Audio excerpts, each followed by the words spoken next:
Birmingham, the UK's second city. Home to nearly 2 million people, the metropolis is one of the youngest and most diverse regions in Europe. But we have a problem. Knife crime amongst teens here is up there with the worst in the country. I'm Emily Lowes and I'm in my hometown to find out what's going on. Why is knife crime still on the rise in Birmingham?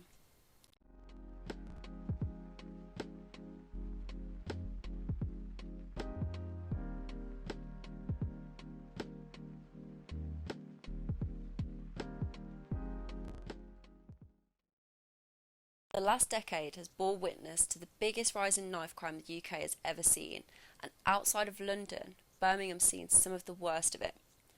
Young men are 63% more likely to be stabbed in this city now than they were 10 years ago.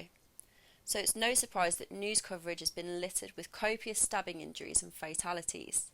One of the most recent and ongoing cases is that of Jordan Mozami. Jordan Mazami from Quinton was killed on Tennell Road in Harborne. Police were called to a dispute between youngsters and Jordan was stabbed and died at the scene. Two teenagers, Masood Gira, 19 from Dimsdale Road, Northfield, has been charged with murder and a public order offence in connection with the death. Hamid Hussein, 18 of no fixed address, was also charged with murder. I wanted to know more, so I got in touch with one of Jordan's friends, and he agreed to meet with me to talk about the night that Jordan was stabbed. I got into bed, I was on my phone, and then I set my alarm, and then I think someone messaged the group chat, and I opened it just before I went to bed, I was about to go to sleep, and then someone said something about Jordan, saying that is Jordan dead, and then loads of people replying saying different things. Someone was saying no one knows because I've heard different stories or whatever. Didn't believe. I was confused. So I just you don't expect it, especially out of the blue. The next couple, I think about for 4 days, I stayed in bed, didn't move. So what actually happened on the night that Jordan was stabbed? They was all at a house, and then I think the argument started in the house, and then one of the friend's mum told them to leave because they were being too noisy.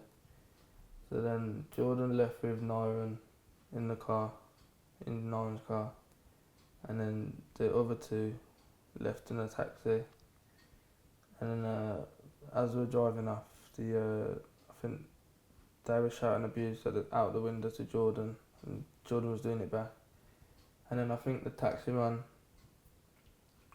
I think they threw something at Noran's car, I can't remember, I don't actually know, but somehow the taxi man told the two lads to get out, and then that's when they come across Jordan again, and then I think they were fighting, and then that's when it happened. I also managed to contact Jordan's cousin, who happens to be an ex-gang member himself. He offered to give me some insight into why he thinks there's been such a rise in violent crime in Birmingham. All is I know, I was in bed and I got a phone call that my cousin's being stabbed. There's not much I could say on that fact. I just know that it's some little feud between friends and friends, a little group of friends. This guy that supposedly stabbed him, he don't know him. But it's just, that's how silly it is out there now, that you can be in a group with your friends, that you think's your friends, and you can end up getting stabbed in that circle there. You know, I grew up in a neighbourhood. Just as the years went by, you know what I mean? I think a lot to do with the system, social media, you know,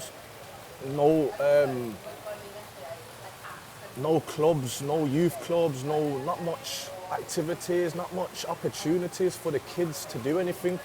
So when they're out on the road in the area, you know, you can get up to all sorts.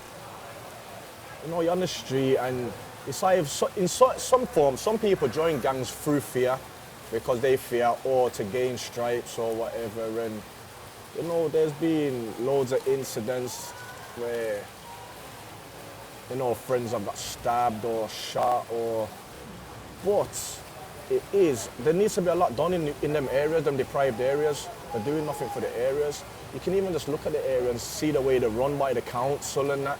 You know, they take no pride in the area, doing up flats, You know what I mean? Cutting the grasses, just little things like that. The roads, the pavements, everything just looks different to another area. I mean, there's no love for it. So if you're not going to show love and respect to the people ain't going to show love and respect back. So when a bad road and just retaliate to everything, you need money, you need to eat. You know what I mean? There's no opportunities there for you, and it is hard. You know, but I think the government has a lot to do with it. It does have a lot to do with it, definitely.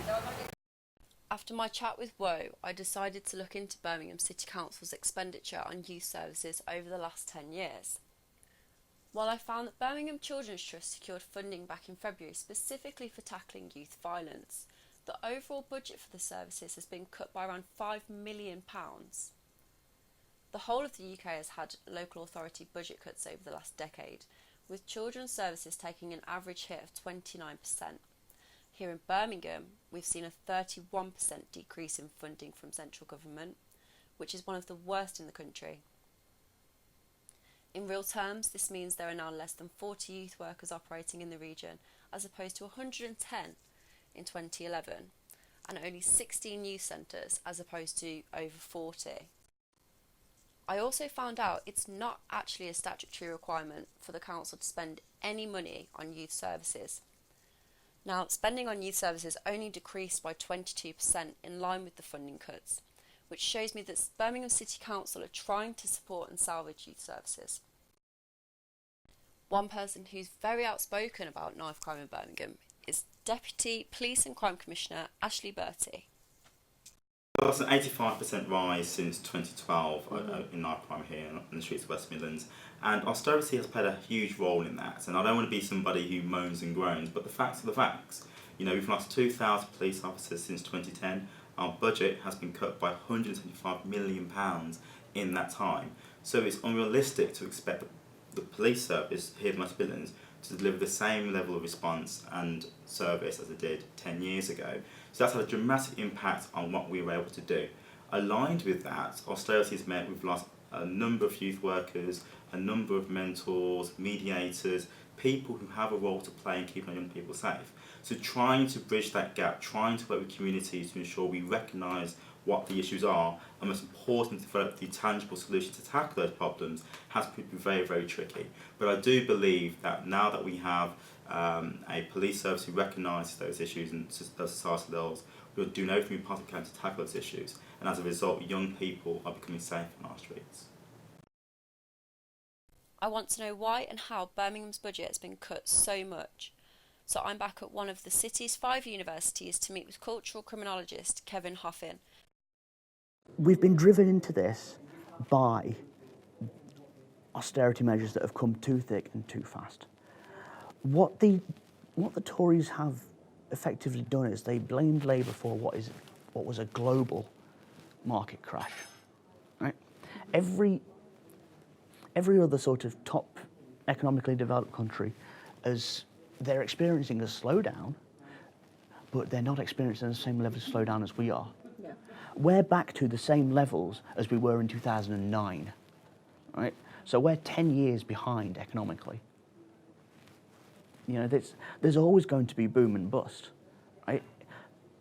Industry, technology, wave after wave of the market will change. But their response to what happened in 2008 was all wrong. I'm not saying that some cuts wouldn't have been a good idea. I mean, Labour would have cut a lot slower, right? Which might have worked. You know, it's a very strange response. It's like the economy is more important than the people. So what does this mean for people in real terms on a day-to-day basis? I met with one teenager to find out his experience. Ben was kicked out of school in year 10 and was sent to alternative education centres. He believes that the failure of the education system could have put him on the wrong path. He told me that the places he calls youth centres were so poorly run, kids who were sent there were often carrying knives or other weapons. I dislike the youth centres and the way schools go about things as well, to be honest. Yeah. Why do you think the youth centres were like that? Why were people carrying weapons? many different reasons. Like I said, drugs, gangs. I think them just trying to make themselves known, if you would like, and big in the area. Have you got any direct experience with knife crime at all? Silly story really, but it's over a girl. One of their group pulled out this massive blade and just basically, if you don't move, I'm gonna slice you up with it, basically. And you could see in his eyes he weren't joking, he was being serious, and even by his mate's reactions, they weren't fazed by him pulling out. They knew he had it, and they knew he would use it if he needed to or he wanted to. So from then on, you just know people don't care, and I think it's got worse since then as well. I think as the days, months, years go on, it's getting really bad. Like, people are just carrying them around for fun. Luckily for Ben, he met youth worker Marlon, who helped him get back on track. Having just been nominated for Charity of the Year award, Marlon and his team are among the organisations that have stepped in to try and tackle knife crime at a preventative level. Well, at the minute, being truthful with you, taking a very hands-on approach. Myself, personally, I will take myself into different communities in Birmingham and ask questions. I will approach a bunch of kids on the street, that's of every culture, that's Asian, black, white, whatever, and ask them why are they on the streets, why they're not doing an activity, why they're not getting involved in music, and why they're not doing any sports or any clubs or anything like that. A lot of kids are telling me there isn't any opportunities for them. So as a company, we have staff that are active within the community, we have staff members that used to be involved in certain activities that are no longer, and they choose to give back now and try and pave the way for the new generation to make better choices. Okay, do you feel like there's a lack of funding, which is kind of why you've had to take a more hands-on approach? Absolutely. I do remember growing up, there used to be that opportunity just to go to a youth club that was local. Them things now have all fizzled out because of funding. And in turn, our children coming up, they're going to suffer because they've got nothing to do. And that's why you'll now see a rise of probably the gaming culture. And interaction with each other now is at a minimum. So now when kids are actually having a discussion or a difference of opinion, they don't really know how to deal with that no more because the anxiety's increased. In my opinion, the anxiety's increased. And when there's a little bit of confrontation, all they now know is outbursts, it's anger, there's no calm because they're not used to dealing with people. So in regards to funding, I don't feel like there's any there. I mean, us as an organisation have, because we're CIC, we've now said to the government, police, if you give us and help us and give us a platform, i.e. a building to deliver a youth club workshop, MW will deliver the workshop. As simple as that. So, because we know there's a huge lack of activities for these kids, and that's massively contributing to why there's such a high crime rate and knife crime and gang culture, just because they feel a part of something. There's no youth clubs to feel a part of.